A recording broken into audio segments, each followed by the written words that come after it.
আজকে আমরা একটি রোমান্টিক ড্রামা নিয়ে কথা বলবো, যার নাম মাই নেইবারস কান্ট স্লিপ। ড্রামার শুরুতে আমরা দেখতে পাই একটি মেয়েকে যার নাম নিনো। নিনো তার বাবা মায়ের সাথে নতুন বাসায় শিফট হয়েছে। নিনোর মন খুব খারাপ, কারণ সে চায় না পিয়ানো বাজানো শিখতে, কিন্তু তার বাবা মা জোর করে তাকে পিয়ানো শেখাতে চাচ্ছে। কিছুক্ষণ পর নিনো স্কুলের সব জায়গায় সিজনের পোস্টার দেখতে পায়, যে কিনা মানুষদের পিয়ানো বাজানো শেখায়।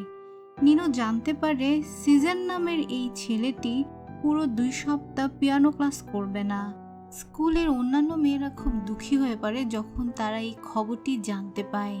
একজন পিয়ানো আর্টিস্টের জন্য সবাইকে দুঃখী হতে দেখে নিনোর সিজনের উপর খুব রাগ হতে থাকে।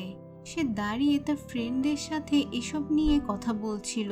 সে জানতে চাইছিল কে এই সিজন, তার মধ্যে এমন কি আছে যে সব মেয়েরা তার জন্য পাগল হয়ে যাচ্ছে। এদিকে নিনো যখন এসব কথা বলছিল, তখন অন্য সব মেয়েরা তার দিকে এমনভাবে তাকায় যেন তাকে পুরো খেয়ে ফেলবে, যেটা দেখে নিনো অনেক কষ্টে মেয়েগুলো থেকে ছাড়া পায়। এবং সে তার ফ্রেন্ডদের থেকে জানতে পারে ওই মেয়েগুলো হলো সিজনের ফ্যান। তারা সিজনের বিরুদ্ধে একটা কথাও শুনতে পারে না। নিনোর ফ্রেন্ডরা তাকে বলে, পরের বার থেকে তুমিও সিজনের ব্যাপারে কিছু বলার আগে ভেবেচিন্তে বলো। এরপর নিনো রেস্টুরেন্টে চলে যায় তার ফ্রেন্ডদের সাথে। সেখানে তারা অনেক ড্রিঙ্কস করে এবং মাতাল অবস্থায় বাসায় আসে। বাসায় এসেই নিনো ঘুমিয়ে পড়ে, কিন্তু কিছুক্ষণ পর পিয়ানো বাজানোর শব্দে নিনোর ঘুম ভেঙে যায়। পিয়ানো বাজানোর শব্দটি আসছিল তার প্রতিবেশীর বাড়ি থেকে। এটি শুনে নিনো ব্যালকনিতে গিয়ে জোরে জোরে চেঁচিয়ে পিয়ানো বাজানো বন্ধ করতে বলে, কিন্তু তার প্রতিবেশী এরপরও পিয়ানো বাজানো বন্ধ করে না, যেটা দেখে নিনো এরপর আর সহ্য করতে পারে না। সে তার ব্যালকনিতে সিঁড়ি লাগিয়ে তার প্রতিবেশীর ব্যালকনিতে চলে যায়, কিন্তু ততক্ষণে নিনোর প্রতিবেশী পিয়ানো বাজানো বন্ধ করে দিয়েছে। তখন আমরা দেখতে পাই তার প্রতিবেশী আসলে অন্য কেউ নয়, বরং আমাদের ড্রামার হিরো সিজনের ইনসমনিয়া ছিল, অর্থাৎ সে রাতে ঘুমাতে পারতো না, তাই সে প্রতিদিন রাতে পিয়ানো বাজাতো। অন্যদিকে নিনোর এত ঘুম পাচ্ছিল যে সে কিছু না ভেবেই সিজনের বিছানায় শুয়ে পড়ে। আবার সিজনও এসে সে একই বিছানায় শুয়ে পড়ে এবং তারা কেউই টের পায় না যে তারা সারা রাত এক বিছানায় ঘুমিয়েছে। এরপর সকালে যখন নিনো রুম থেকে বের হয়ে সোফায় এসে ঘুমায়, তখন নিনোকে তার মা কল করে এবং বাজারে যেতে বলে। এটা শোনার পর নিনো তার ফোনটি সেখানে রেখে বাজারে চলে যায়। তার মায়ের বলা জিনিসগুলো কেনার পরে যখন সে বাসায় আসে, ঠিক তখন তার মা বাগানে কাজ করছিল এবং তাকে দেখে খুব অবাক হয়ে যায়। তার মা জানতে চায়, তুমি কখন বাইরে গেলে, আমি তো তোমাকে দেখিনি। এটা শোনার পর নিনা তখন তার বাবা মাকে জিজ্ঞেস করে, তোমরা কি রাত্রে পিয়ানোর সাউন্ড শুনতে পেয়েছিলে? সেটা শুনে তার বাবা মা বলে, আমরা রাত্রে তো দেরিতে বাসায় এসেছিলাম, তাই আমরা কিছু শুনতে পাইনি। আবার সাথে সাথে তার বাবা মা এটাও বলে যে আমাদের বাসার আশেপাশে তো কেউই থাকে না, তাহলে তুমি পিয়ানোর সাউন্ড কিভাবে শুনতে পেলে? তখন নিনোর বাবা মার মনে হয় নিনোকে তার মতের বিরুদ্ধে গিয়ে পিয়ানো স্কুলে ভর্তি করানোর কারণেই হয়তো এমন হচ্ছে। এরপর নিনো তার পাশের বাসা মানে সিজনের বাসায় যাওয়ার সিদ্ধান্ত নেয়। যখন ইনো সিজনের বাসার বেল বাজাতে যাবে, ঠিক তখনই সিজন বাইরে আসে এবং সিজনের হাতে ছিল নিনোর ফোন। তখন সিজন ফোনের ওয়ালপেপারের ছবির সাথে নিনোর চেহারা মিলাচ্ছিল। নিনো বলে ওঠে, এটা আমারই ফোন। যেটা শুনে সিজন নিনোকে নিজের বাসায় নিয়ে যায় আর জিজ্ঞাসা করে, তুমি কে আর আমার বাসায় কেন ঢুকেছিলে? সত্যি করে বলো, নয়তো আমি পুলিশ ডাকবো। এদিকে নিনো বেচারি তো এটা ভাবতে ভাবতেই পাগল হয়ে যাচ্ছিল, সে কিভাবে এই বাসায় এসেছিল। এরপর নিনো সিজনের রুমে নিয়ে গিয়ে বলে, আমি রাত্রে বিছানায় শুয়েছিলাম। তখন সিজন বলে, এটা হতেই পারে না, কারণ এখানে তো রাত্রে আমি ঘুমিয়েছিলাম। কিন্তু ঠিক তখনই সিজন সেখানে নিনোর একটি চুল দেখতে পায়। নিনো সিজনকে বলে, কাল রাত্রে আমি অনেক ড্রিঙ্কস করেছিলাম, তাই আমার কিছুই মনে নেই, কিন্তু এই সুযোগে যদি তুমি আমার সাথে খারাপ কিছু করে থাকো, তাহলে আমি তোমাকে কিন্তু ছাড়বো না। এটা শুনে সিজন খুব রেগে যায় আর বলে, আমার বাসায় আমার পারমিশন ছাড়া ঢুকেছ, আবার আমাকেই উল্টাপাল্টা বলছো। এরপর তারা দুজন ব্যালকনিতে যায়। সেখানে সিঁড়ি লাগানো দেখে তারা বুঝে যায় নিনো ব্যালকনি দিয়ে বাসায় ঢুকেছিল। এরপর আমরা দেখতে পাই নিনো স্কুলে চলে গিয়েছে। সে দেখতে পায় আজকে মেয়েরা খুব খুশি। এটা দেখে নিনো তার বান্ধবীর কাছে এসবের কারণ জানতে চায়। তখন তার বান্ধবী বলে আজকে অনেকদিন পর সিজন ক্লাস নেওয়ার জন্য আসছে। ঠিক এরপর নিনো যখন সিজনকে দেখে তখন সে খুব অবাক হয়ে যায় এবং সে মনে মনে বলে এটা তো আমার প্রতিবেশী।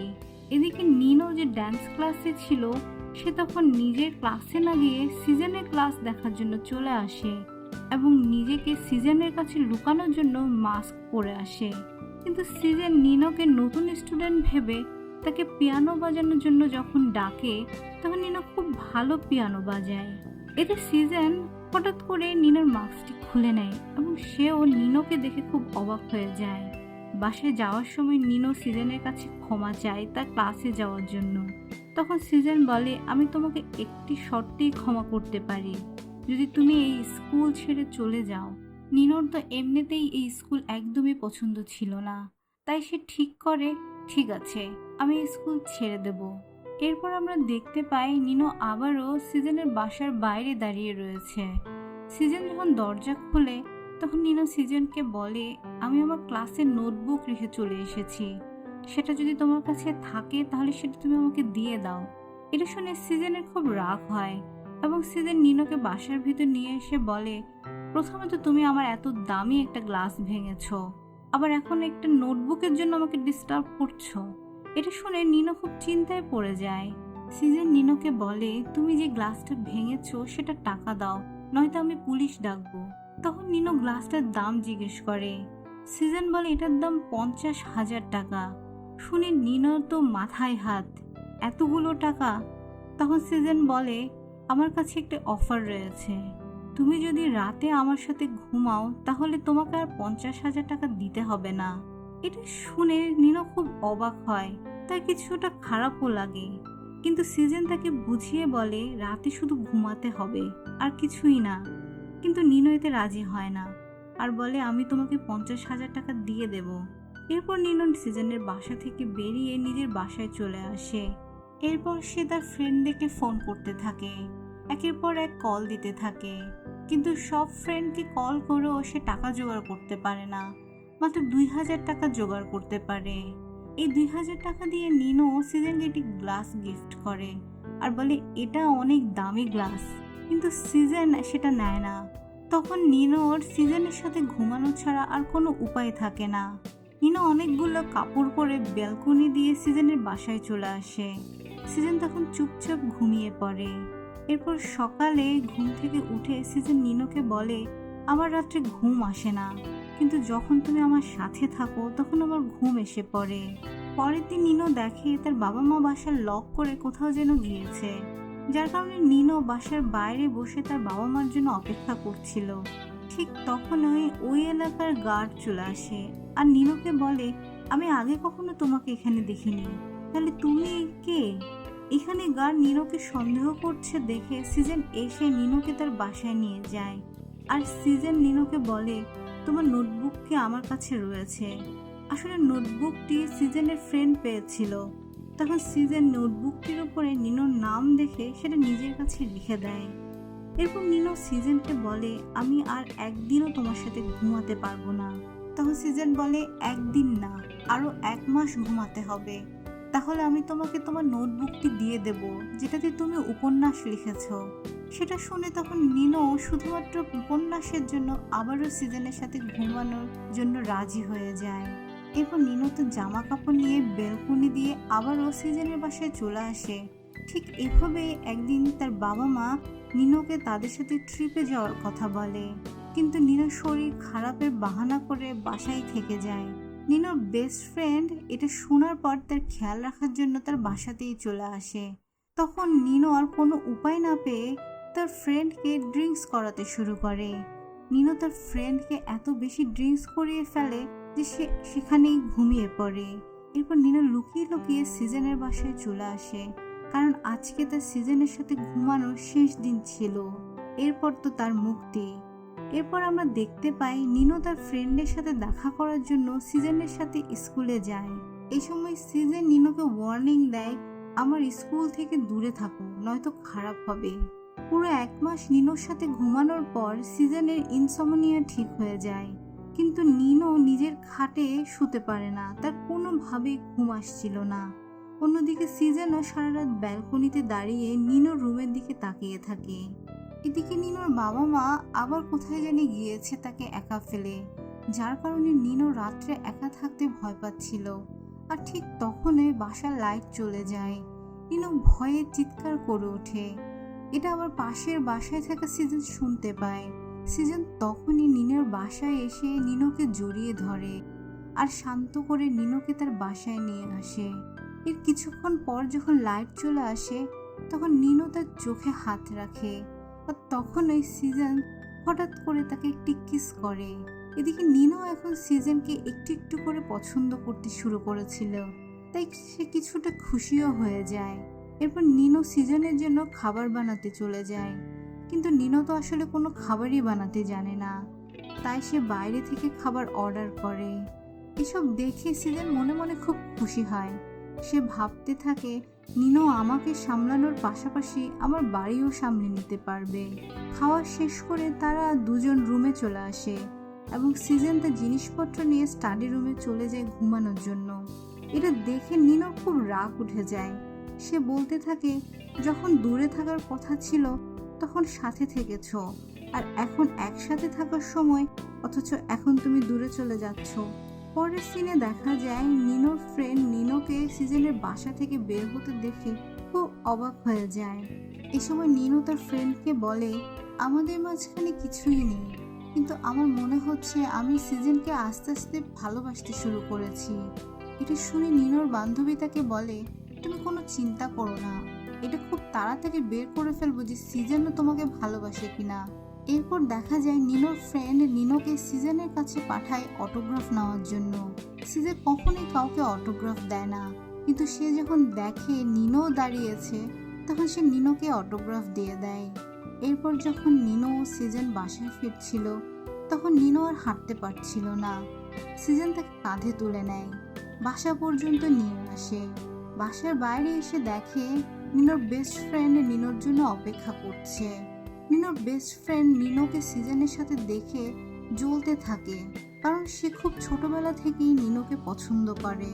নিনোকে সে বলে, তুমি সিজনের কাছ থেকে দূরে থাকো, কারণ সে তোমার যোগ্য নয়। এটা শুনে নিনো বলে, সিজন না, বরং আমি সিজনকে পছন্দ করি। এটা শুনে নিনোর ফ্রেন্ড খুব মন খারাপ করে, সে সেখান থেকে চলে যায়।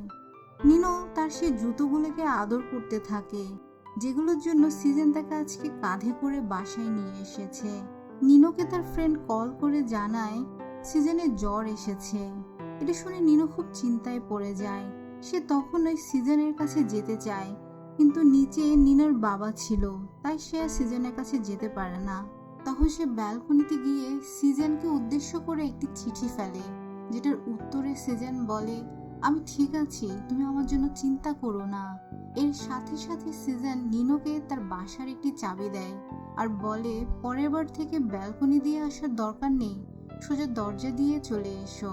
নিনো সিজনের বাসায় যায় আর সিজনের খেয়াল রাখার পাশাপাশি সিজনের বাসাও পরিষ্কার করে।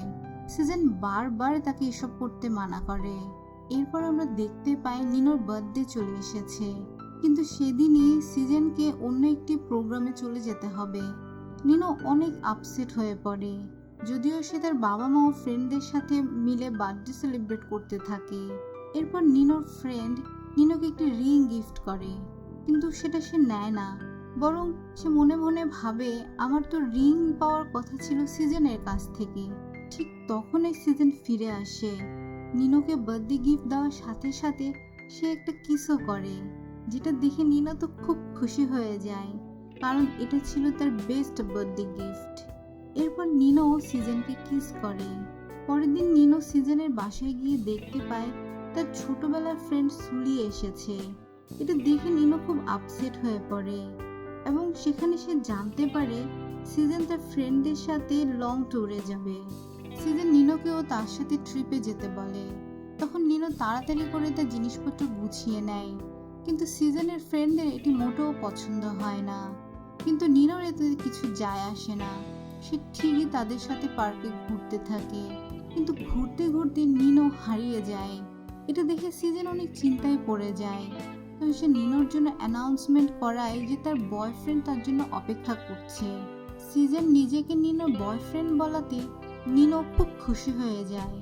এসব দেখে সুলির খুব হিংসা হতে থাকে। সুলি সিজনকে বলে, তুমি নিনোর কাছ থেকে দূরে থাকো, নয়তো তুমি আবারও কোনো বিপদে পড়তে পারো। তখন সিজন বলে, নিনোকে সে এই জন্যেই স্কুলে অ্যাডমিশন নিতে দিচ্ছিল না, যাতে আমার জন্য নিনোকে কেউ বুলি করতে না পারে।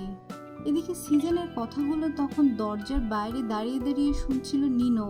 নিনো যখন সেখান থেকে চলে যাচ্ছিল, ঠিক তখনই সিজন নিনোর কাছে চলে আসে এবং তাকে নিয়ে বাইরে বের হয়ে আসে। তারা সারা রাত একসাথে কাটায়, অনেক গল্প করে।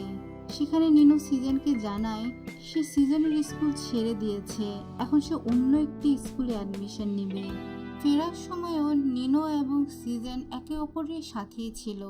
এসব দেখে সুলির আর সহ্য হচ্ছিল না। তখন সুলি সিজনকে নিনোর ফ্রেন্ডের কথা বলে, যে কিনা নিনোকে খুব পছন্দ করে, আর বলে নিনোর ফ্রেন্ড তো নিনোর জন্য একটি রিংও এনেছিল। এসব শুনে সিজন খুব চিন্তায় পড়ে যায়। তখন সে দেখতে পায় নিনোর ফ্রেন্ড ড্রিঙ্কস করে নিনোর বাসার সামনে এসেছে আর নিনোকে জড়িয়ে ধরেছে। সিজনের আর সহ্য হয় না। সে তাড়াতাড়ি সেখানে এসে নিনোকে তার ফ্রেন্ডের কাছ থেকে আলাদা করে ফেলে। তখন নিনোর মাও সেখানে চলে আসে। নিনোর মা সিজনের অনেক বড় ফ্যান ছিল এবং নিজের সামনে সিজনকে দেখে তিনি খুশিতে বেহুশ হয়ে পড়েন। হুঁশ আসলে নিনোর মা নিনোকে বলে, তুমি কি সিজনকে ডেট করছো? এটা শুনে নিনো বলে, আমাদের মধ্যে তেমন কিছু নেই। তখন তার মা হতাশ হয়ে বলে, তোকে দিয়ে তো কিছুই হবে না। এরপর আমরা দেখতে পাই নিনোর বাবা মা নিনোর পিছু নিয়েছে। পিছু নেওয়ার পর তারা জানতে পারে আসলে নিনো ও সিজন একে অপরকে ডেট করছে। তারা দুজন একে অপরকে কিসও করেছে। এটা জানতে পেরে নিনোর মায়ের প্রথমবারের মতো খুব গর্ব হয় যে নিনো আসলে অতটা বোকা নয়। এরপর নিনোর ফ্রেন্ড, যে কিনা তাকে খুব ছোটবেলা থেকেই পছন্দ করত, সে নিনোর মুখে সিজনের প্রতি ভালোবাসার কথা শুনে খুব আপসেট হয়ে পড়ে এবং খুব কান্নাকাটি করতে থাকে। এদিকে সুলি সিজন আর নিনোর অ্যাফেয়ারের কথা ইন্টারনেটে ছেড়ে দেয়। এটা দেখে সিজনের ফ্যানেরা রাগে পাগল হয়ে যায়। তারা ভেবেছিল সিজন ও সুলি ছোটবেলা থেকে একে অপরকে পছন্দ করে আর নিনো তাদের মাঝে চলে এসেছে।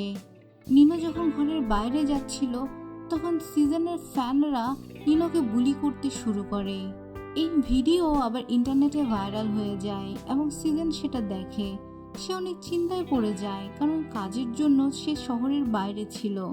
সিজন তখন কল করে নিনোকে বলে, আমি না আসা পর্যন্ত রিপোর্টারদের কাছে তুমি কিছুই বলবে না, আমি এসে সবকিছু সামলে নেব। কিন্তু রিপোর্টাররাও তখন নিনোর ফ্যামিলিকে উল্টাপাল্টা কথা বলতে শুরু করে। তাই নিনো আর কথা না বলে থাকতে পারে না। সে বলে, আমার ও সিজনের মাঝে এমন কিছু নেই আপনারা যেটা ভাবছেন। আমি সিজন ও সুলির মাঝখানে আসিনি, বরং আমি ও সিজন খুব ভালো বন্ধু। এদিকে নিনো যখন এসব কথা বলছিল, তখন ওই সিজন সেখানে চলে আসে এবং তাকে দেখে রিপোর্টাররা এখন সিজনের সাথে কথা বলতে চায়। সিজন নিনোকে বলে, তুমি কি আমার আসা পর্যন্ত অপেক্ষা করতে পারোনি? কিন্তু নিনো চুপ হয়ে থাকে। সে যখন কিছুই বলে না, তখন সিজন সবাইকে বলা শুরু করে, আসলে আমি এবং সুলি শুধুই বন্ধু, আর নিনোকে আমি প্রথম দেখাতেই ভালোবেসে ফেলেছি। সে সবার সামনে নিনোকে বলে, তুমি কি আমার গার্লফ্রেন্ড হবে? এটা বলে সিজন নিনোর হাত ধরে সেখান থেকে নিয়ে চলে আসে। এরপর সিজন নিনোর বাবা মার সাথে দেখা করে। তবে নিনোর বাবা মা প্রথমে ভেবেছিল সিজন মিডিয়ার কাছ থেকে বাঁচার জন্য হয়তো এটা বলছে, কিন্তু তাদের অবাক করে দিয়ে সিজন বলে, আমি আসলেই নিনোকে খুব পছন্দ করি। এরপর দেখা যায় নিনোর মা খুব চেষ্টা করছে নিনোকে সিজনের উপযোগী করে তোলার জন্য। তিনি বিভিন্ন রকম ট্রেনিং দিতে থাকে নিনোকে। নিনো খুশি খুশি সব শিখতে থাকে। অন্যদিকে সুলি বুঝে যায় নিনো এবং সিজন একে অপরকে খুব ভালোবাসে। সে এখানে কোনো চান্সই পাবে না। কিন্তু চলে যাওয়ার আগে সে সিজনকে বলে, যদি কখনো তোমার কোনো দরকার হয় তবে তুমি অবশ্যই আমার কাছে এসো। এটা শুনে সিজন বলে, এমনটা কখনোই হবে না। এরপর রাতে সিজন নিনোকে কল করে। তখন নিনো রং নাম্বার ভেবে বকাবকি করে কলটা কেটে দেয়। সে কোনো কথাই শোনে না।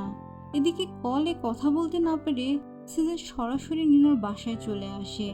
আর নিনো কেন কলটা কেটে দিল সেটা নিয়ে সে খুব রাগ করে।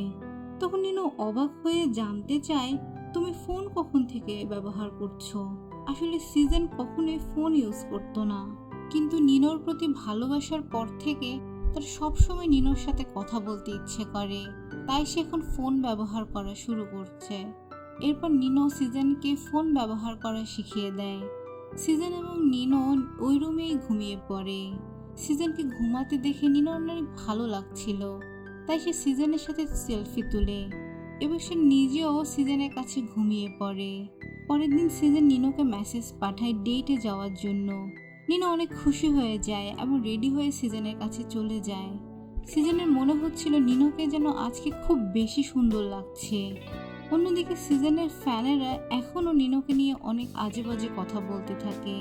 তখন সেগুলোর উত্তর দিতে থাকে তার বাবা মা, কিন্তু তারা যেন পুরো দুনিয়াকেই ভুলে গিয়েছে, নিজেদের মধ্যেই তারা আটকে ছিল। এদিকে নিনো অন্য স্কুলে অ্যাডমিশন নেয়। নিনো আবার সিজনের স্কুলে অ্যাডমিশন নিতে চায়, কিন্তু সিজন মানা করে দেয়। সে বলে, তুমি আমার স্কুলে আসবে না, এতে কিন্তু আমাদের ভালোবাসা বদলে যাবে। আসলে সিজন চাচ্ছিল নিনো যেহেতু লিখতে ভালোবাসে তাই সে যেন লেখাতেই মনোযোগ দেয়, মিউজিক নিয়ে যেন সে চিন্তা না করে। কিন্তু সিজনের জন্য নিনোর মিউজিকে আসতে কোনো সমস্যাই ছিল না, বরং সে চাইতো মিউজিকের কারণে নিনো যেন সিজনের আরো কাছাকাছি থাকে। সিজন নিনোকে বলে, আমি 3 সপ্তাহ শহরের বাইরে থাকবো, এর মধ্যে তুমি ঠিক করে নাও তুমি আসলে কি করতে চাও। নিনো তখন সিজনের কথায় খুব বিষণ্ণ হয়ে পড়ে। সে বাসায় এসে কান্না করতে করতে ঘুমিয়ে পড়ে। সকালবেলা যখন তার ঘুম ভাঙে সে সিজনের গাড়ির শব্দ পায়। এটা শুনে সে গাড়ির পেছনে পেছনে দৌড়াতে থাকে, কিন্তু ততক্ষণে সিজন চলেই গিয়েছে। সে অনেক বেশি আপসেট হয়ে পড়ে, যেটা দেখে নিনোর বাবা মা নিনোকে বোঝায়, ঠিক আছে সিজন তোমার ভালোবাসা, কিন্তু তোমার নিজের ক্যারিয়ার নিয়েও তো চিন্তা করা উচিত। অন্যদিকে নিনো তখন ঠিকই সিজনের স্কুলে অ্যাডমিশন নেয়। এটা দেখে সব মেয়েরা বলে এই মেয়েটি সিজনের এক্স ছিল, সিজন তাকে ছেড়ে গিয়েছে। নিনো খুব চেষ্টা করে সিজনের সাথে কথা বলার, কিন্তু সিজন তার কল ধরে না, মেসেজেরও কোনো রিপ্লাই দেয় না। ঠিক তখনই সিজনের বাবা আসে সিজনের বাসায়। তিনি নিনোর সাথে দেখা করে খুব খুশি হন। অন্যদিকে দেখা যায় সিজন মিউজিক কম্পিটিশন জিতে গিয়েছে এবং নিনোর স্কুলে আজ ওয়েলকাম ডে। ওয়েলকাম ডে উপলক্ষে নিনো আজ পিয়ানো বাজাবে। নিনো যখন পিয়ানো বাজাতে শুরু করে তখনই সে দেখতে পায় সিজন তার জন্য ফুল নিয়ে এসেছে। সিজনকে দেখে সবাই খুশি হয়ে যায়। তখন আমাদেরকে ফ্ল্যাশব্যাকে দেখানো হয় সিজনকে নিনো বলেছিল, আমার একটি ইচ্ছে রয়েছে, আমি চাই আমার ওয়েলকাম ডেতে তুমি আমার জন্য ফুল নিয়ে আসো। তাই নিনোর ইচ্ছা পূরণের জন্য সিজন আজকে ওয়েলকাম ডেতে তার জন্য ফুল নিয়ে এসেছে। এই সময় নিনো সিজনকে খুব করে বকতে থাকে আর বলে, তুমি আমার ফোন ধরোনি, মেসেজেরও উত্তর দাওনি। তখন সিজন জানায়, আমি ভুল করে ফোনটি বাসায় রেখে গিয়েছিলাম। যার উত্তরে নিনো বলে, তুমি আমার ওয়েলকাম ডেতে কেন আসলে যখন তোমার আমার মিউজিক বানানোই পছন্দ না? তখন সিজন বলে, আমি সে কাজগুলোই করব যেগুলো তোমার পছন্দ। এরপর সিজন নিনোকে একটি চাবি দিয়ে বলে, আমি তোমার স্কুলের পাশে একটি বাসা নিয়েছি, এখন থেকে আমরা সেখানেই থাকবো। নিনো খুশিতে কান্না করে দেয় এবং তাকে চুপ করানোর জন্য সিজন তাকে একটা কিস করে ফেলে। এখানেই চমৎকারী ড্রামাটি শেষ হয়।